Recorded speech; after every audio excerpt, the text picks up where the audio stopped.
Makakapanayam naman natin sa linya ng telepono si Eric Apolonio, ang tagapagsalita ng Civil Aviation Authority of the Philippines para bigyan tayo ng update sa mga paliparan sa bansa. Magandang gabi, sir. Magandang gabi po, Ms. Ram.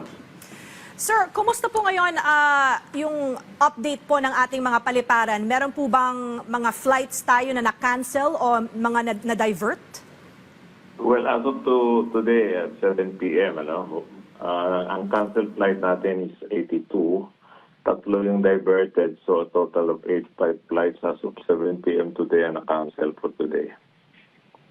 Okay, para naman po sa mga pasahero natin, may mga naitala na po ba tayong mga na-stranded?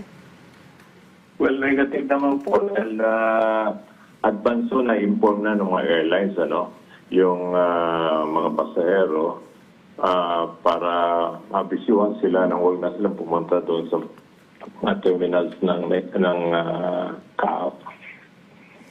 Sir, alin po yung mga airport na isinara pansamantala dahil sa lakas ng ulan o hangin? Wala pong isinara. Since 17 of July, normal operations po kami lahat ng 44 CAAP airports. Okay. That's good news, sir. Sa ngayon po, ano po yung ginagawa po ninyong mga hakbang para po tugunan ang pangangailangan ng mga pasaherong apektado po? Well, yung mga airlines po, may mga recovery flight naman.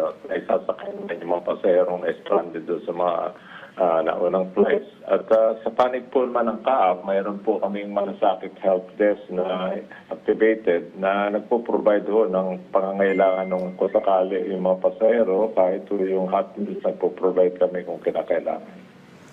Sir Eric, paano po ninyo kino-coordinate ang mga updates sa airlines at sa local government units po sa mga apektadong lugar? Well, actually po yung mga airline companies, meron sila ng yung air operation nila, projected path ng storm. Dinideclare nila yan na flight cancellation ahead of time. Kaya kung mapapansin nyo, wala tayong mga na-stranded na pasahero doon sa ating mga CAAP airports. Sir, when do you project po na maging back to normal na ang operasyon sa airport, considering na we're still in the middle of ang bagyo po?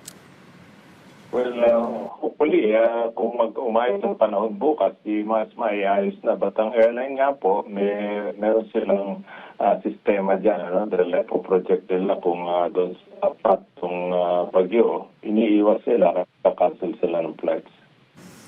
May payo po ba kayo sa mga pasahero na may biyahe sa mga susunod na araw habang nagpapatuloy pa rin ang sama ng panahon? Well, dapat po talaga yung mga pasahero tumawag muna sa respective airline. Although airline abisuhan na sila in advance. But just the same, kung yung mga flights nila ay sa ngayon or bukas, tumawag na sila sa airline ngayon para at least ma-verify kung deliver ang flight or ma-cancel. At least para hindi na sila maabala pumunta rin sa mga airport terminals namin. Sa CAAP po, meron po ba tayong hotline or social media account na pwede ring i-check ng ating mga kababayan para sa real-time updates din po? Yes, ma'am. Yung hotline po namin 24/7, yun yung CAAP Operation Center. Ang number po noon is 63-968-870-4421. At yung FB page po is Civil Aviation Authority of the Philippines, yung FB page po natin. Maraming salamat sa inyong oras. CAAP spokesperson Eric Apolonio. Magandang gabi po. Maraming salamat. Magandang gabi po.